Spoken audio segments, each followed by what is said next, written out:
Ազգային ժողովի հարգելի նախագահ, հարգելի պատգամավորներ, երկրորդ ընթերցման ռեժիմով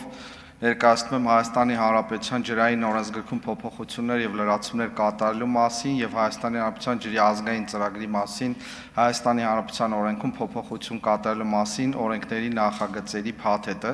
որով նախատեսվել են ջրային ոլորտում առկա խնդիրներին ուղղված մի քանի կարգավորումներ եւ լուծումներ։ Մասնավորապես հակահեղեղային միջոցառումները այսուհետ նույնպես կհամարվեն որպես ազատ ջրօգտագործման դեպքեր,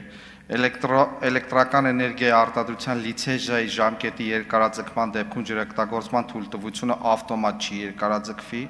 Արարատյան դաշտի վերականգնվող երկրաջրային ռեսուրսների ծավալը տարեկան 1.1 միլիարդ խորանարդ մետրից նվազեցվել է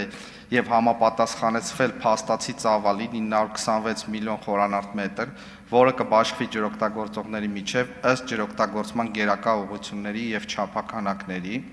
սահմանվել է, որ կարմիր գրքային եւ էնդեմիկ ձկնատեսակների ձվադրավայրերի առկայության հարցը կկարգավորվի շմակ գործընթացի իրականացմամբ։ Հարգելի պատգամավորներ, առաջինից երկրորդ ռեժիմ